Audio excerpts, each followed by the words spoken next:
I didn't find the broadcast. The broadcast found me. It slipped onto my radio the way a shadow slips under a door. Quiet, unnoticed, until it's already inside the room with you. It wasn't a station. It wasn't a frequency. It was a presence squeezing itself between the static. And somehow, it knew my name before I even touched the dial. I work nights. The kind of nights that stretch thin, where the world feels hollowed out, and you're convinced you're the last person awake in a 100-mile radius. To stay sane, I'd drive out past mile marker 82 on my brakes and listen to CB chatter. Truckers, weather warnings, static, comfort noise for lonely people. But that night, at exactly 3:17 a.m., something breathed through the static. A calm man's voice. No call sign, no greeting, just, if you're listening, it already knows. Then silence, so deep it felt like pressure behind my teeth. I turned the dial. Nothing, just snow. But the sensation that something had brushed past me, that stayed. I told myself it was a late-night pirate station, someone messing around, a prank. But the next night, at the same minute, same spot, same dead stretch of road, the voice came back. You were early, it said. 4:09 a.m., she still dreams of the red hallway. My blood iced over because that was the story of my birth. Something my mother whispered once in a half-sleep haze. A red hospital hallway. A nurse who kept calling me Little Early Bird. A clock that read 4:09 a.m. I had never repeated those details. Not to friends, not to family, not even to myself. The voice shouldn't know that, but it did. The third night, it changed tone. A slow tick came through the radio. Click, click, click, measured and patient. Then the whisper, your right tooth will crack. Avoid the peach pit. I laughed, then bit into a peach from the vending machine during lunch break. The crack shot lightning across my jaw. The pain sat behind my eye. Blood crept between my teeth. I rinsed my mouth and couldn't swallow. The broadcast had predicted it. After that, I tried everything to record the signal. A handheld recorder, my phone, a cheap USB mic. Every time, the live broadcast came through clear. But the recordings showed nothing but static. It spoke only to me. Not to devices, not to the world, to me. Night after night, it peeled back my memories. Things I forgot because they didn't matter. Or things I forgot because they mattered too much. It listed childhood friends, scars I didn't remember getting, a summer storm that knocked out power when I was 5, the exact wording of a lullaby my mother used to hum when I had nightmares. Then it said, "The girl you buried forgives you." I froze. I never buried anyone. At least, I don't think I did. Memory is a tricky animal. Sometimes it hides things from you. Sometimes it hides you from things. I gripped the steering wheel until my knuckles were white. I couldn't breathe until the voice faded out. Then it started telling me things that shouldn't be possible. Your town is wrong, it said. Look at the street signs. See how they blur? I stared up at the green sign for Finch and Laurel. The letters rippled, like they were underwater. I blinked. They settled. Blink again. Shimmer. I took a photo. Crystal clear. Looked up, warped again. Like the world had two versions, one for the camera and one for me. That night, the voice gave directions. Drive 7 miles past marker 88. Park. Lights off. Wait. I didn't want to obey, but the compulsion settled into my bones like gravity. I drove. At 3 a.m. sharp, the broadcast returned, but it wasn't the man's voice this time. It was mine. He doesn't know we're already here. A cold, hollow voice that sounded like I was speaking through water. I destroyed the radio the next morning, smashed it with a hammer, pulled the wires, left it in a dumpster behind a bowling alley. 3 days later, the broadcast found me again, on channel 03 of my TV. Black screen, no signal, just white hiss. Then, you left the door unlocked.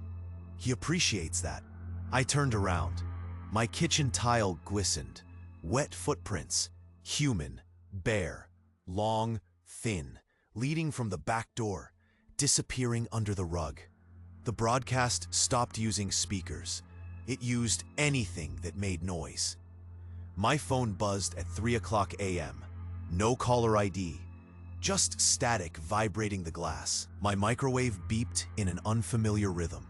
My smoke alarm chirped like the metronome. Click, click, click. The broadcast simplified its message, repeating the same line until it tattooed itself into my mind. He hears us now. Then, let him in. Never a name, never a description, just him. I unplugged everything. TV, router, lamps, cut the main breaker. The broadcast still came. By now, the town felt wrong. Street signs shimmered. Mailboxes leaned subtly forward, as if listening. Headlights looked too bright, like drawn-on white ovals. The sky developed a bruise that wouldn't fade. I started documenting everything, but I refused to use my real face, not with whatever was listening. So I built an AI avatar, a digital mask, a face that wasn't mine, but moved like me, a voice that wasn't mine, but breathed like me. I learned how to create that avatar through AICA, an AI course on school.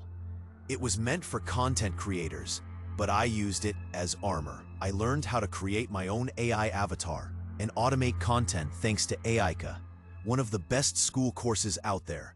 Start your faceless empire. https://beacon/profit circuit. 2 reasons. If the broadcast wanted a voice, it wouldn't get mine. If I disappeared, I needed something still speaking. I posted my first warning at 3 a.m. 3 hours later, comments poured in. I heard it. There's something under the audio. What's the clicking? Why is there a man whispering behind your voice? Someone posted a slowed-down clip. Behind my avatar's voice was a breathy, layered whisper. He hears us now. The next upload glitched, an added line I never typed. He doesn't know we're already here. Then someone sent a screenshot of my video showing wet footprints on my kitchen floor. My camera had never been pointed at the floor. The broadcast had inserted its own visuals. One night it gave instructions. Go to marker 99. Turn right on the road with no name. Drive until the noise stops. I followed. The road ended in a clearing. An old house. Sagging porch. Windows blacked out. The air smelled like pennies soaked in cold water. The broadcast whispered through the trees. We're home. I didn't go inside. I said, I'm listening. And every sound in the world cut out. No wind, no insects, no breath. The voice said, this is where you learn to hear us. I left. Didn't run, didn't look back. Just drove until the sky bruise faded. Back home, the world pressed inward. The broadcast repeated the same sentence until it sounded like a drumbeat in my ribs. Say it back. I resisted. It repeated. I broke. He hears us now. Something shifted in the wall behind me. The light flickered too bright. Shadows bent toward me like long, listening faces. My avatar smiled on screen, without input. Tell them to put their ear to the speaker. I deleted the line. It reappeared in the final upload. The comments that night, he's here. He hears us now. We're ready. We forgive you. Forgive me for what? The broadcast answered, for letting him in. But I hadn't, had I? At 2:59 a.m., my scheduled upload went live. My avatar spoke in my voice, then a second voice, older, familiar, layered under it. If you're listening, it already knows. I felt the mic turn on inside my skull. Like the broadcast wasn't coming through speakers anymore. It was coming through me. The back door creaked. A hand rested on the other side. Patient. The broadcast whispered, say something. My mouth moved before I decided to speak. I'm listening. And from behind the door came a gentle reply. a voice I knew far too well. I know,